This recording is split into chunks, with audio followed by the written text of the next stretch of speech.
तो दोस्तों, विक्रम और बेताल की पहली कहानी। काशी में प्रताप मुकुट नाम का राजा राज्य करता था। उसके ब्रज मुकुट नाम का एक बेटा था। एक दिन राजकुमार दीवान के लड़के को साथ लेकर शिकार खेलने जंगल गया। घूमते घूमते उसे तालाब मिला। उसके पानी में कमल खिले थे और हंस किलोर कर रहे थे। किनारों पर घने पेड़ थे जिन पर पक्षी चहचहा रहे थे। दोनों मित्र वहां रुक गए और तालाब के पानी में हाथ मुंह धोकर ऊपर महादेव के मंदिर पर गए। घोड़ों को उन्होंने मंदिर के बाहर बांध दिया। वो मंदिर में दर्शन करके बाहर आए तो देखते हैं कि तालाब के किनारे राजकुमारी अपनी सहेलियों के साथ स्नान करने आई है। दीवान का लड़का तो वहीं एक पेड़ के नीचे बैठा रहा और राजकुमार से ना रह गया। वह आगे बढ़ गया। राजकुमारी ने उसकी ओर देखा तो वह उस पर मोहित हो गया। राजकुमारी भी उसकी तरफ देखती रही। फिर उसने किया क्या कि जुड़े में से कमल का फूल निकाला, कान से लगाया, दांत से कुतरा, पैर के नीचे दबाया और फिर छाती से लगा अपनी सखियों के साथ चली गई। उसके जाने पर राजकुमार निराश हो अपने मित्र के पास आया और सब हाल सुनाकर बोला, मैं इस राजकुमारी के बिना नहीं रह सकता, पर मुझे ना तो उसका नाम मालूम है ना ठिकाना, वह कैसे मिलेगी। दीवान के लड़के ने कहा, राजकुमार आप इतना घबराएं नहीं, वह सब कुछ बता गई है। राजकुमार ने पूछा, कैसे? वह बोला, उसने कमल का फूल सिर से उतारकर कानों में लगाया तो उसने बताया कि मैं कर्नाटक की रहने वाली हूँ। दांत से कुतरा तो उसका मतलब था कि मैं दंतवाट राजा की बेटी हूँ। पाँव के दबाने का अर्थ है कि मेरा नाम पद्मावती है। और छाती से लगाकर उसने बताया कि तुम मेरे दिल में बस गए हो। इतना सुनना था कि राजकुमार खुशी से फूल उठा और बोला, अब मुझे कर्नाटक देश में ले चलो। दोनों मित्र वहां से चल दिए। घूमते फिरते सैर करते दोनों कई दिन बाद वहां पहुंचे। राजा के महल के पास गए तो एक बुढ़िया अपने द्वार पर बैठी चरखा काट रही थी। उसके पास जाकर दोनों घोड़ों से उतर पड़े और बोले, माई हम सौदागर हैं, हमारा सामान पीछे आ रहा है, हमें रहने को थोड़ी जगह दे दो। उनकी शक्ल सूरत देखकर और बात सुनकर बुढ़िया के मन में ममता उमड़ आई। बोली, बेटा तुम्हारा घर है, जब तक जी चाहे रहो। दोनों वहीं ठहर गए। दीवान के बेटे ने उससे पूछा, माई तुम क्या करती हो? तुम्हारे घर में कौन कौन है? तुम्हारी गुजर कैसे होती है? बुढ़िया ने जवाब दिया, बेटा मेरा एक बेटा है जो राजा की चाकरी में है। मैं राजा की बेटी पद्मावती की दाई थी। बूढ़ी हो जाने से अब घर में रहती हूँ। राजा खाने पीने को दे देता है। दिन में एक बार राजकुमारी को देखने महल में जाती हूँ। राजकुमार ने बुढ़िया को कुछ धन दिया और कहा, माई कल तुम वहां जाओ तो राजकुमारी से कह देना कि जेठ सुदी पंचमी को तुम्हें तालाब पर जो राजकुमार मिला था वह आ गया है। अगले दिन जब बुढ़िया राजकुमारी के पास महल गई तो उसने राजकुमार का संदेशा उसे दे दिया। सुनते ही राजकुमारी ने गुस्सा होकर हाथों से चंदन लगाकर उसके गाल पर तमाचा मारा और कहा, मेरे घर से निकल जा। बुढ़िया ने घर आकर सब हाल राजकुमार को कह सुनाया। राजकुमार हक्का बक्का रह गया। तब उसके मित्र ने कहा, राजकुमार आप घबराएं नहीं, उसकी बातों को समझें। उसने देशों उंगलियां सफेद चंदन से मारी, इसका मतलब है कि अभी 10 रोज चांदनी के हैं। उसके बीतने पर मैं अंधेरी रात में मिलूंगी। 10 दिन के बाद बुढ़िया ने फिर राजकुमारी को खबर दी तो इस बार उसने केसर के रंग से 3 उंगलियां डुबोकर उसके मुंह पर मारी और कहा, भाग यहाँ से। बुढ़िया ने आकर सारी बात सुना दी। राजकुमार शोक में व्याकुल हो गया।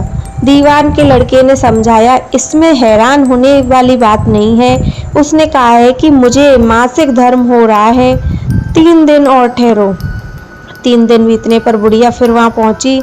इस बार राजकुमारी ने उसे फटकार कर पश्चिम की खिड़की से बाहर फेंक दिया। उसने आकर राजकुमार को बता दिया।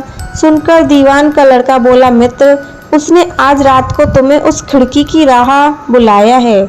मारे खुशी के राजकुमार उछल पड़ा। समय आने पर उसने बुढ़िया की पोशाक पहनी, इत्र लगाया, हथियार बांधे। दोपहर रात बीते पर महल में जा पहुंचा और खिड़की में से होकर अंदर पहुंच गया। राजकुमारी वहां तैयार खड़ी थी। वह उसे भीतर ले गई। अंदर से हाल देखकर राजकुमार की आंखें खुल गईं।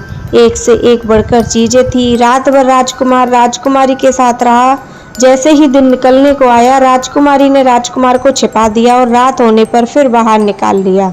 इस तरह कई दिन बीत गए। अचानक एक दिन राजकुमार को अपने मित्र की याद आई। उसे चिंता हुई कि पता नहीं उसका क्या हाल हुआ होगा। उदास देखकर राजकुमारी ने कारण पूछा तो उसने बताया कि ये मेरा बड़ा प्यारा दोस्त है, बड़ा चतुर है। उसकी होशियारी तो है जो तुम्हें मुझसे मिला पाई है। राजकुमारी ने कहा, मैं उसके लिए बढ़िया बढ़िया भोजन बनवाती हूँ, तुम उसे खिलाकर तसल्ली देकर लौट आना। खाना हाथ में लेकर राजकुमार अपने मित्र के पास पहुंचा। वे महीने भर से मिले नहीं थे। राजकुमार ने मिलने पर सारा हाल सुनाकर कहा कि राजकुमारी को मैंने तुम्हारी चतुराई की सारी बातें बता दी हैं, तभी तो उसने यह भोजन बनवा कर भेजा है। दीवान का लड़का सोच में पड़ गया। उसने कहा, यह तुमने अच्छा नहीं किया। राजकुमारी समझ गई कि जब तक मैं हूँ तब तुम्हें अपने बस में नहीं कर सकती, इसलिए उसने इस खाने में जहर मिलाकर भेजा है। यह कहकर दीवान के लड़के ने थाली में से एक लड्डू उठाकर कुत्ते के आगे डाल दिया। खाते ही कुत्ता मर गया।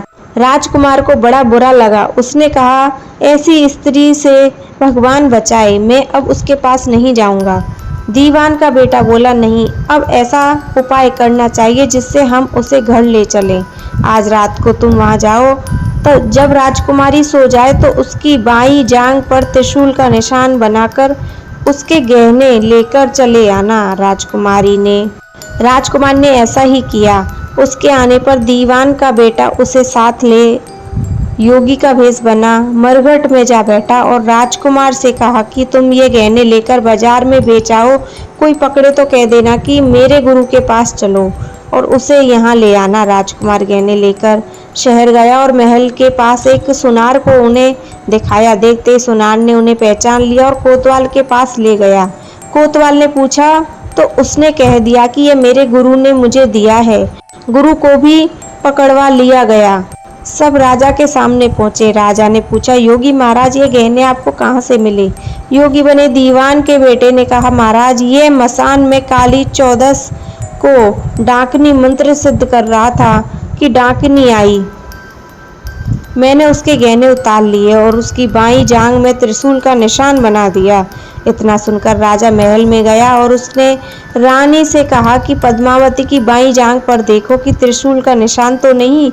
रानी ने देखा तो था। राजा को बड़ा दुख हुआ। बाहर आकर योगी को एक और ले जाकर बोला, महाराज, धर्मशास्त्र में खोटी स्त्रियों के लिए क्या दंड है? योगी ने जवाब दिया, राजन, ब्राह्मण, गौ, स्त्री, लड़का और अपने आश्रय में रहने वाले से कोई खोटा काम हो जाए तो उसे देश निकाला दे देना चाहिए। यह सुनकर राजा ने पद्मावती को डोली में बिठाकर जंगल में छुड़वा दिया। राजकुमार और दीवान का बेटा तो ताक में बैठे ही थे। राजकुमारी को अकेली पाकर साथ ले अपने नगर में लौट आए और आनंद से रहने लगे। इतनी बात सुन बैताल बोला, राजन, यह बताओ कि पाप किसको लगा है? राजा ने कहा, पाप तो राजा को लगा। दीवान के बेटे ने अपने स्वामी का काम किया। कोतवाल ने राजा को कहना माना और राजकुमार ने अपना मनोरथ सिद्ध किया। राजा ने पाप किया जो बिना विचारे उसे देश निकाला दे दिया। राजा का इतना कहना था कि बैताल फिर उसी पेड़ पर जा लटका। राजा वापस गया और बैताल को लेकर चल दिया। बैताल बोला, राजन, सुनो, एक और कहानी सुनाता हूँ। तो दोस्तों, विक्रम और बैताल की दूसरी कहानी हम दूसरी वीडियो में सुनेंगे। जय श्री कृष्णा, राधे राधे।